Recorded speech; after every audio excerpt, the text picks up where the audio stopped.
What's good, y'all? It's Alex Communion here, and I know y'all recognize the tree in the background, so y'all know what's finna go down. We got another Millennial Money CNBC. I guess I got my swagger back. I get so excited about these because it's either an opportunity for me to cook someone, or I'm gonna get to praise somebody and say shout out to them. You never really know what you're getting into with these, but I'm excited. So without further ado, let's get into it.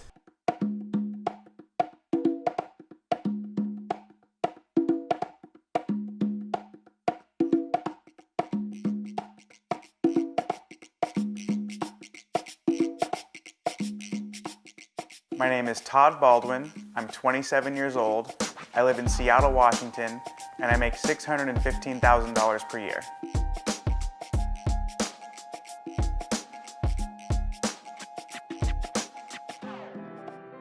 Ooh, hold up.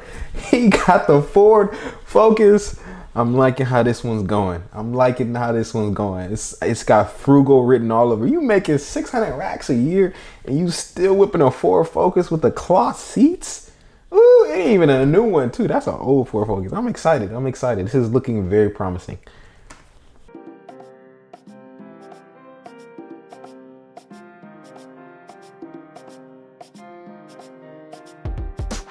Okay. Real estate. Oh, whoa.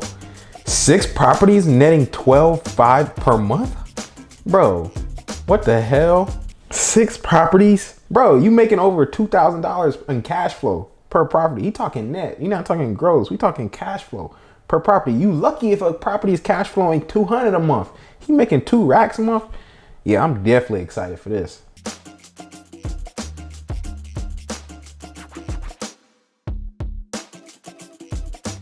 Money by itself really won't make you happy. All it is a tool. It's to get you what you need, it's security, and it can provide you a great life, but it doesn't buy you happiness like people think it does.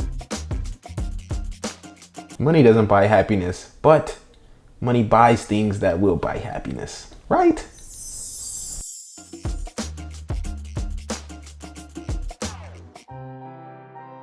Out of the $615,000 we bring in, we invest almost all of that just back into the business, back into more real estate, or into different brokerage accounts. So we don't actually see a lot of that because it's all invested out. But yes, it's a very comfortable lifestyle, and it helps that we're incredibly frugal. So wait a minute. Saving $17,000 a month. Dude, you're making $42,000 a month and you're only spending $1,200. This is a perfect case of, as your lifestyle increases, you keep your expenses low. This is what it looks like. Now, this might be a little extreme. I'm not going to make a judgment just yet, but you're making $41,000 a month and you only spending $1,200. I mean, yo, this is the blueprint, right? I'm not mad at this at all. So there's no housing expense. Y'all know what that means. House hacker. Yes, sir. I'm sure that's what he's doing. He's living in one of his properties that he owns and he's renting out the other either bedrooms or the units in order to live for free. He's only spending $25 a month in food. They gotta be eating ice and water.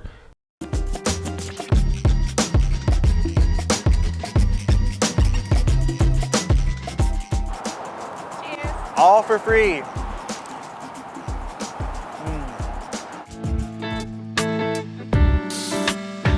I earn the bulk of my money through real estate investing. We bring in about $460,000 per year doing that, and about $150,000 as profit, and that is after living completely for free and all expenses are paid. We bought our first house at age 23. We are now 27, and we have $4.4 million worth of real estate. So some people think that the hardest thing about real estate will be either insurance or taxes.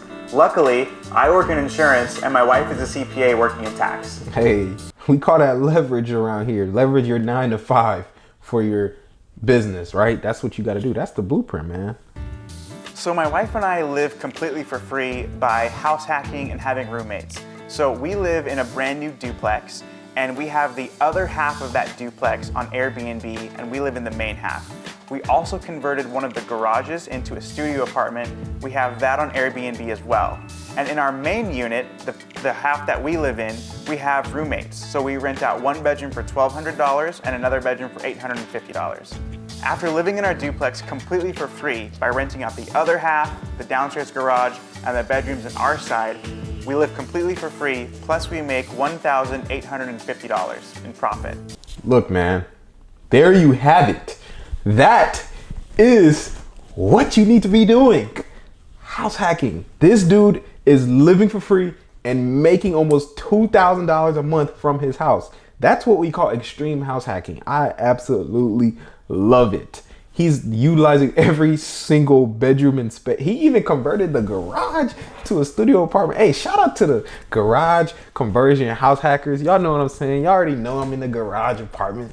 But man, he doing it even bigger than me. I mean, he got the main house rented out, and then he got the garage rented out. He got the bedrooms in the main house rented out, and he got the other unit rented out too. That is how you do it, man. House hacking is the ultimate. It's like I always say, man, if you can only do one thing, if you only did one thing that I ever said to do, it's just house hack. Get a house and live for free. Buy a duplex, buy a single family house with a bunch of bedrooms, live in one unit or live in the other bedrooms, and rent out all the other units of the bedrooms so that you can live for free and maybe even make money. I make money living in my house because the tenants cover the mortgage every single month. That is the ultimate catapult into starting your wealth building journey. I can't get mad at this, man. I was raised by a single mom, and I watched her struggle working 4 jobs to try to feed 3 kids. And she was worried all the time about money, and I saw it and I could feel it, and it wasn't a good feeling.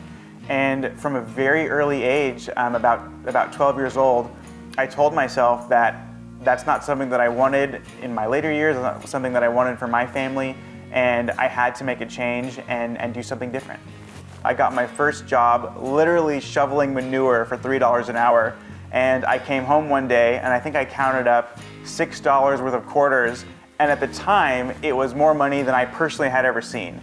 And ever since that moment, I was like, all right, I've got to make millions of dollars, I've got to be successful, I got to get my money right, and I've been on that track ever since. I started making money online when I was 15, and then I started investing at age 19, but I really just, through reading books, listening to podcasts, watching YouTube videos, I really just kind of had to figure it out and learn as I go. Look, he was destined for this. You know, this is blueprint wealth. I mean, this is nothing. He expected this, and I'm not even surprised based off of what he said of his childhood.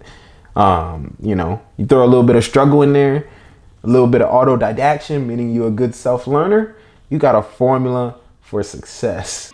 When I first got into the commercial insurance business, I had a salary of $50,000 and I was making 9% commission on sales. After my first month with that firm, I actually broke a record for the most amount of appointments set via cold call. After about 9 months with that firm and doing really well there, my base salary went up by about $4,100 per month.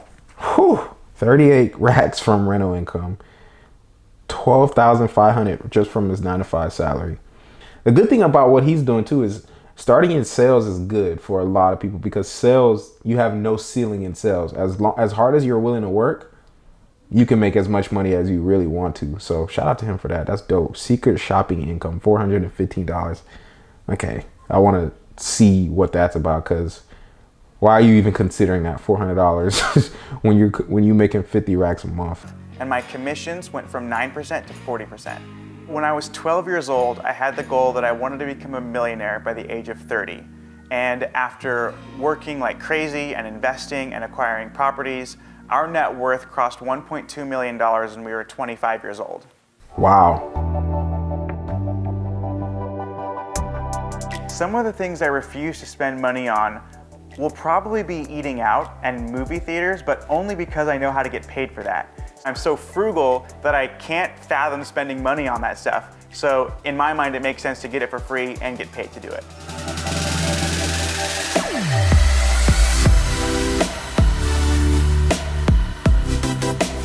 they will hire mystery shopping firms to find independent contractors like me to basically go pose at their establishment as a regular customer, buy the product or service, and then report on that product or service when you get home on an online platform. And when you do that, you get reimbursed for whatever you bought, plus typically some profit on the top. We have a punch card. So our free coffee is adding up to an additional free coffee. So it's like compound interest basically just on free stuff, which is mind-blowing. When I was in college, I was completely broke. And my wife now, but girlfriend at the time, I wanted to take her out, but I didn't have any money. It took me 2 months of saving just to take her out on our first date. And 2 weeks later, I got a check in the mail. And ever since then, we've been going to different restaurants and, hotels, resorts, casinos, getting paid for all of that. You can see how much they're enjoying being frugal together. They were made to be together, so I'm not mad at this, man. I'm not mad. A lot of people will be mad at the fact that he's making $50,000 a month and still trying to get free food. But you got to think. Always remember, your best thinking got you to where you are today. His best thinking got him to where he is. So doing extreme things like this, like being a secret shopper, is why he is where he is today. Because that mentality is not something you just cut off once you become wealthy. It sticks with you. Life to date, we've made just over $30,000 by secret shopping. The best part is, it's stuff we would otherwise do. Y'all mind real quick if I just do something real quick?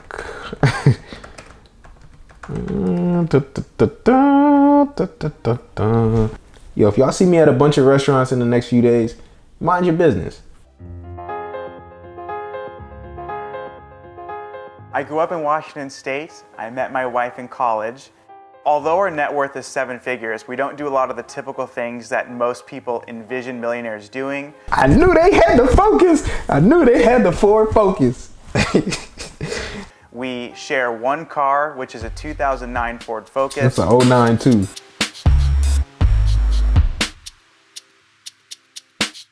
We are super frugal, and you're a real estate guy when you have $4.5 million of cash flowing rental properties, but you spent $12 on your wedding ring made completely out of rubber.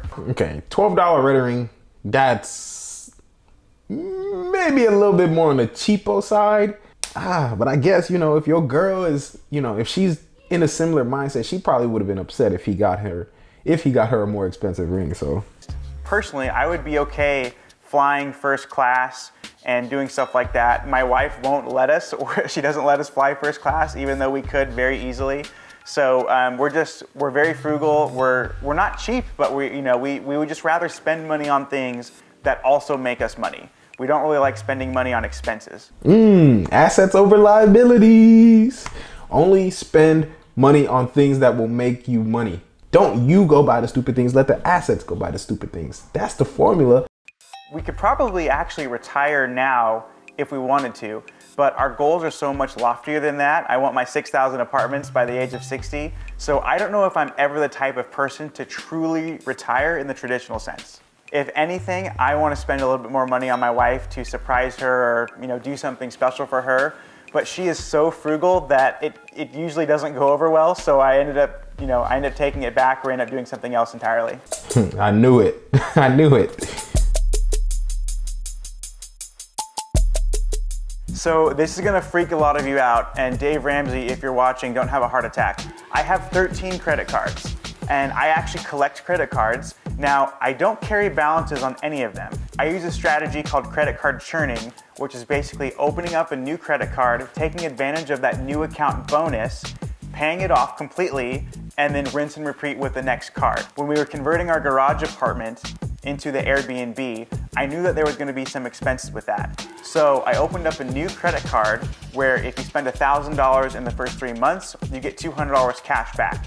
Now, I'm not telling anyone to go out of their way to spend $1,000 to make $200, otherwise that's an $800 loss. We would have spent that $1,000 anyway, so we might as well take advantage of the $200 that we can get in cash back.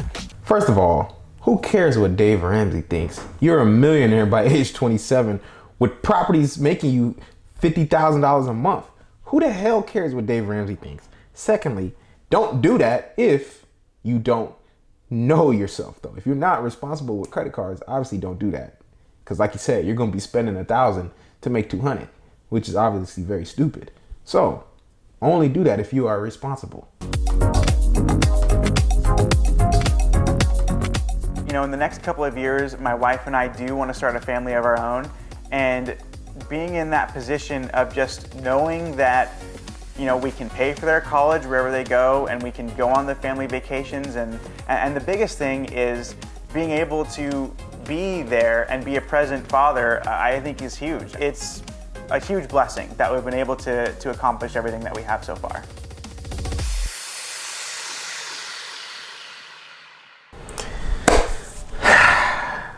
I love it. I absolutely love it. Look, that is a blueprint to building wealth. Increase your income, keep your lifestyle expenses low, continue to reinvest the cash until you get to a point where all that surplus income you can use now to go and buy the nicer things that you want. You know, I want you to take this and apply it to your life. I mean, a lot of the principles that he shared in there is what a lot of people should be doing. House hacking, right? That's definitely huge. Frugality, keeping your expenses low, that's huge. Extreme cheapness, that's up to you. Personally, I don't want to be a cheapo, you know. A plastic or rubber wedding ring, you know, to each their own. But like he said, his wife, she wasn't gonna be rocking with that either way. So, but other than that, man, that's it for this one. I'll catch y'all in the next one.